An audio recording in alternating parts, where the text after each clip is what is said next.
Well,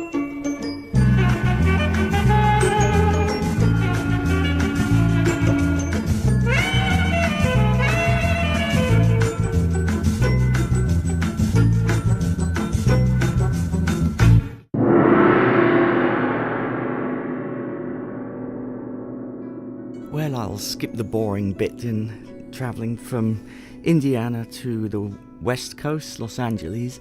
Fun really started from there, getting the flight on Air China 787 from Los Angeles to Beijing, or Peking as they still, for some reason, still call it in the Philippines. Anyway, it was a great plane. In front of you in each seat there was like an iPad type and size of tablet that you could watch different things on, and they had some good entertainment, even though I had to watch a commercial for 梅赛德斯奔驰 several times over. You want to see it again? 梅赛德斯奔驰 One more time? 梅赛德斯奔驰 It turned out, though, that a 12-hour flight wasn't nearly as bad as I thought it was going to be. In fact, there was quite a party going on during the artificial night time that they created on board, and I wasn't tired in the slightest because I was still on Indiana time at that point and it was daytime. But during that time, the cabin crew put out all kinds of drinks and snacks in their galley area, and people could just go and kind of hang out and help themselves, and that's what we were doing. So that was pretty nice, not to be stuck in a seat the whole time, and the flight was super smooth, so no problems there. It's quite funny though, because both directions of that particular flight from USA to China, I had a Chinese granny, different granny sitting next to me each time, both of whom decided I need to be looked after, neither of whom spoke a word of English, so there was a lot of sign language going on. Anything from the first granny that wanted to make sure that I realised that you don't eat the moist towelettes that have been kindly provided with your meal, and the second granny who insisted on covering me with blankets when I was trying to sleep. I think we ended up with about 5 blankets between us. I really don't know where she was getting them from, but anyway, it was very sweet. When it was morning, they wanted to wake everybody up. They played an exercise video over the screens that everybody was invited to participate in. Thankfully nobody did, because if they had, they would have been thwacking their fellow passengers right, left and centre, including pushing down the seat in front of them. It would have been quite a mess, and actually it would have been funny to see everyone do that, but nobody did anyway, but it was a nice idea. So then, arriving in China, I thought it was going to be just so easy, like getting out of one gate, going to the next gate for my flight to Manila, but no. The Chinese authorities had you go through everything all over again, security, even immigration, so that they could determine you really are just staying in the airport for a couple of hours and then going on somewhere else. So there was this lady Chinese security person that was screening all the passengers, and it seemed she only knew one word of English, but it was quite enough for her to do her job. The word was no, as she pointed to maybe a cigarette lighter and tossed it in an overflowing bin with hundreds of others, and then she caught sight of my bottle of water, and I was thinking, no, not my water bottle, please, no, I need that. No! So I had to give that up as well. But I managed. Yeah, I got there. So, but that was interesting. So it took a couple of hours to change flights. So what I thought was going to be quite a long layover pretty much disappeared to no time at all. Just time to buy an expensive bottle of water, since she hadn't let me carry my one through there. Oh, I'd heard about some of the funny translations into English for signs that they have in China. I don't know what they're using for translation, but I got to see a couple of my own in the airport. For instance, this one. Do not eat the stone. Or this one. The heart-warming toilet may make you feel relieved, secure, and comfortable.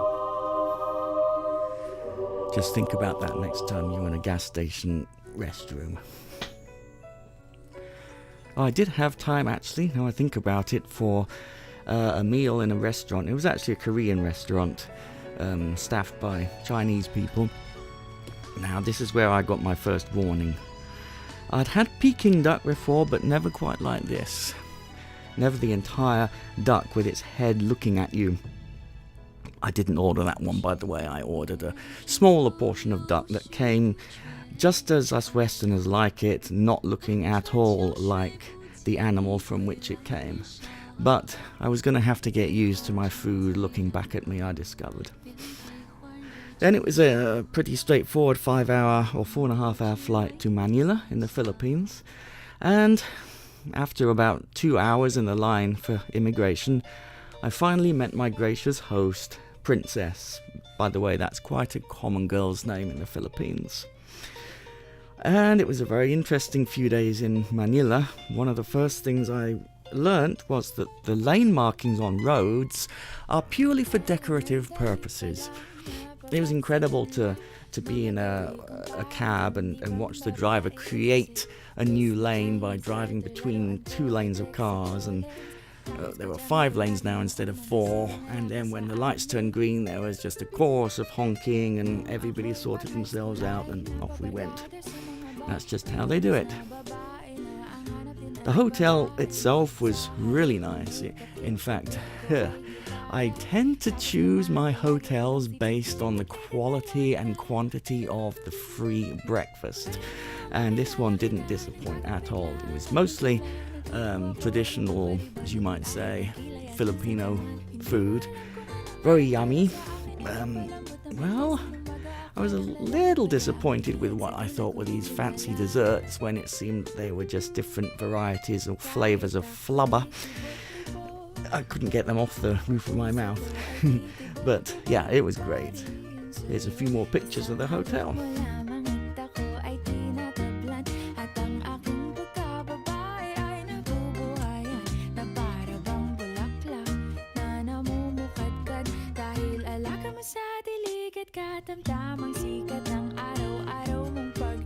Now you'll notice here Princess, during all this time, was making it as hard as possible to get a good picture of her.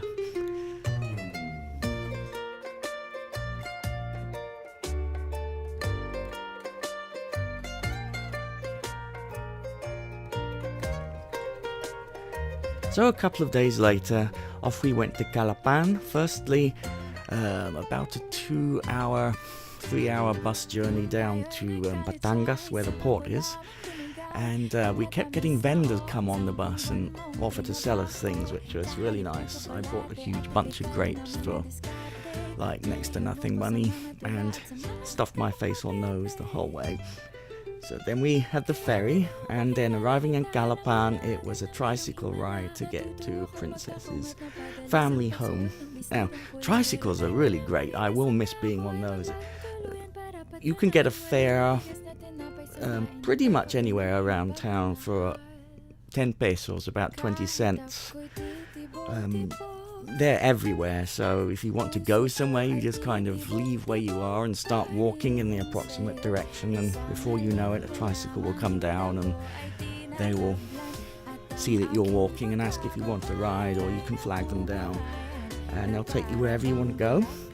And the first one was definitely not built for people more than 5'2", so I had to kind of wedge myself in there, but it turned out to be an exception. Most of them were a little bit taller, even though I could never see out of the little window that they give you. It's quite nice when you go into like a grocery store. All the checkouts have boxes ready, so if you tell them you're going home by tricycle, they will box up all your groceries and tie it, so it's ready to put in the rear rack of the tricycle and easy to carry around like that. Sad to say, I did see a lot of poverty there. It's always wise to have a few coins in your pocket to hand out to the street children. It seems the Philippines has a big problem with children living on the streets, not just adults. and it's sad to see that. There was one abandoned building on the street I was living in, and as far as I could figure out, there were about 3 or 4 families living in it. Who knows, respectable families maybe, but just the situation that they were in, they had fires going and cooking and hammocks and all kinds of things were going on in there. It's really sad to see. I did get to go to a couple of kids' parties while I was there and had my first introduction to this lovely song, Baby Shark, which is now firmly stuck in my head. One of them was for a 7th birthday party for Princess's boy, Japrin. Apparently 7th birthdays in the Philippines are very important ones, right up there with 18th. So this was quite a big shindig with lots of food and a photo booth and 2 clowns, professional entertainers that were doing all kinds of things like magic shows and games for the kids and master of ceremonies generally. So that was very interesting. Now something about the Tagalog language, which is Tagalog is the national language of the Philippines, and it's also the language of the area where I was staying in. So whereas a lot of Philippine people speak 3 languages, Tagalog, their local language, and English, in this area it was only 2. Some cases only 1. I was surprised. I'd heard that most Filipinos are pretty good in English, but this particular area, it seemed not so many were. In fact, like when I went to this market here, the people I were dealing with spoke no English at all, so that was very interesting, trying to haggle with them and get what I wanted, and it was a lot of fun actually.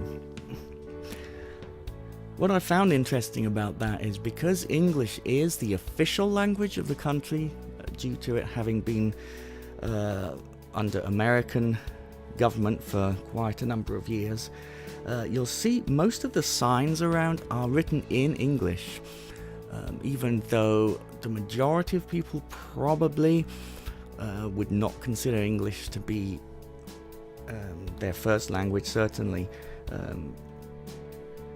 or even close to their ability in their native language.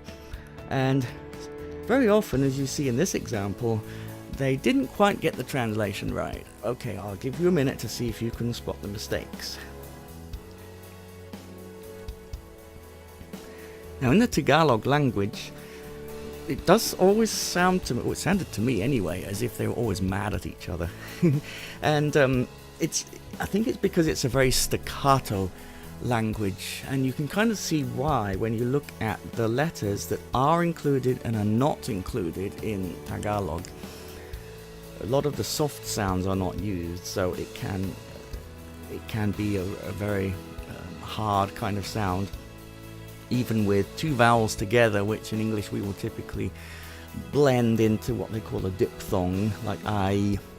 In Tagalog, very often they will separate them and pronounce them separately, so A will be pronounced A, and so you get this pak tak pak tak pak sound.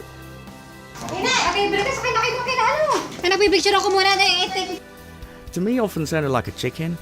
In fact, there was one occasion when Grandma said to Japrin, whose toy had gone under the bed, I presume she was trying to tell him to go and get it, don't just leave it there.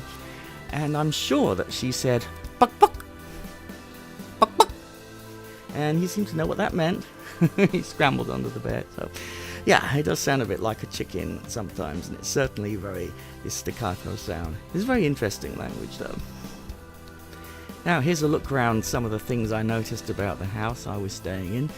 They have a nice fridge, but strangely, and I think this is in common with the Hispanic culture does this as well, they'll make food at the beginning of the day and just leave it out all day, and people just kind of eat on it whenever they get hungry.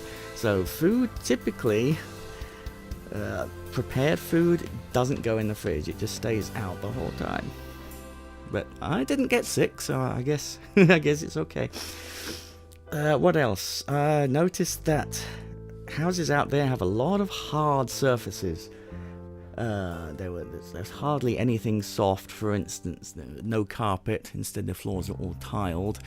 Even the couch was made of wood or wood substitute of some kind. No padding, so I could only sit on it for about 5 minutes before my bottom started hurting like crazy. But yeah, maybe it's part of feeling cooler out there because the temperatures are typically pretty high. What else did I notice? Oh yeah, the shower comes with the toilet in the same... It's almost like the entire thing is one giant shower cubicle, which does work pretty good. And of course, the toilet seat is covered with water when you go to use it. Anyway, I won't go into that too much. Oh yes, here's some more of that food looking at me again, which I had to get used to. Let's see, here's my attempt to cook for the family. They have this meal out there that they love called chicken adobo, or in Tagalog, adobong manok. And this was my version of it, which I called oinbong manok. And they thought it was very different. Well, I thought I was following a recipe, but anyway, when they made it, it was vastly different food. But they seemed to like it. And of course, it's rice with everything, but rice for breakfast, lunch, dinner, everything in between. Rice for a snack, candy made out of rice, snack things, sweet snack things made out of rice. In fact, even in McDonald's, they had McRice, a little hamburger-size packet of just the paper that you would expect. Looks like it might be a hamburger, and when you open it up, it's just a little bowl of rice.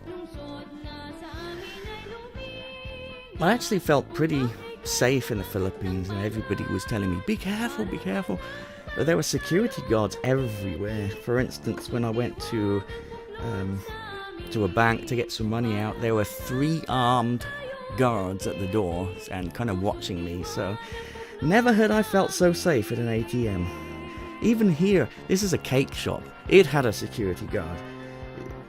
Probably a good idea after the great cake heist of 1987. There was a movie made about that, I believe. Okay, I'm just kidding. But with me around, yeah, it's probably a good idea to have guards over your cakes. What else was interesting? There were job opportunity postings in a lot of places, but they obviously don't have the equal opportunities laws that they have here in the USA. I can't remember if they have them in Britain or not. But anyway, there are certain things you cannot require when posting a job, such as a certain age, a certain appearance, and this is obviously not the case here. I even saw quite a few that said, must be pretty.